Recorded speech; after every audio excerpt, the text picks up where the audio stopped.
We are the 99%. Heroes close. We are the 99%. We are. Hi, my name is Bill Lewis. I'm a computer scientist.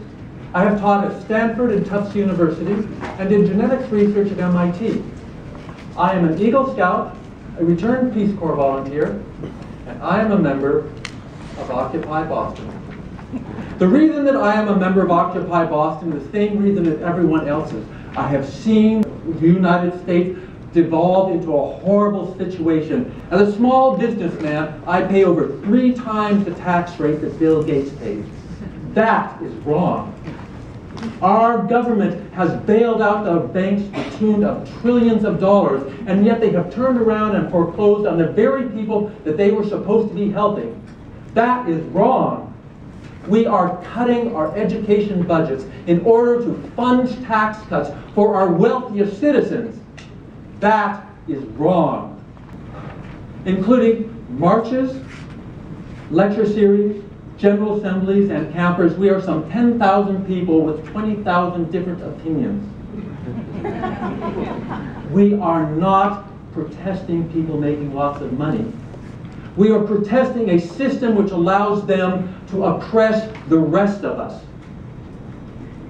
On the 30th of September, we started our occupation with little idea of what we were going to do. All we knew is that we had to be loud, we had to make people notice, we had to make people listen, we had to make people think.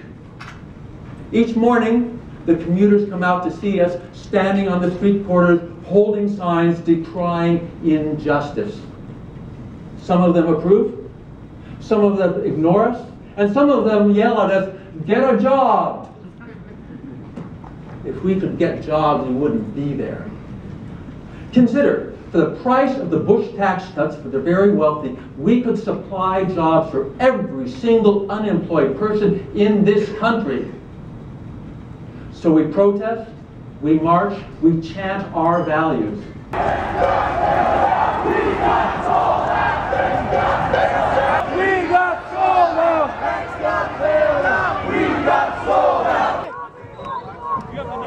This is what democracy looks like. This is what democracy looks like. This is what democracy looks like. Obama, come out. We've got some stuff to talk about. Obama, come out. We've got some stuff to talk about. Obama, come out. Our marches are wild. We don't know where we are going sometimes. We will sit on the street and have general assemblies to decide which way we're going to go or whether it is time to get arrested. It must drive the police crazy. Life is all not pain and agony. You've seen our happy fingers? We do this to show approval. It's great. It allows our speakers to understand how we feel about them and not interrupt them while they're talking. We have happy fingers. We have double happy fingers. We have cool, sophisticated happy fingers. And every now and then we have doubly cool, sophisticated happy fingers. On Halloween, our student group declared a zombie march. 500 students in white faces and dripping in blood, we marched through the streets of Boston chanting our values, leaving behind the occasional spare body part. When we reached the Federal Reserve Bank, a gruesome die-in was declared. And let me assure you, no one can die gruesomely like a zombie can.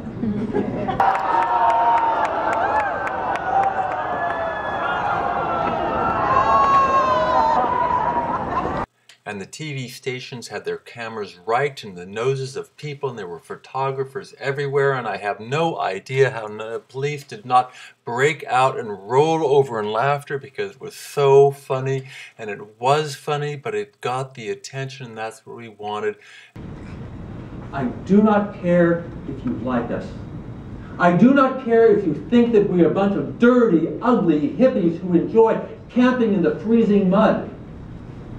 I only care that you talk about the issues. What do you want your country to be?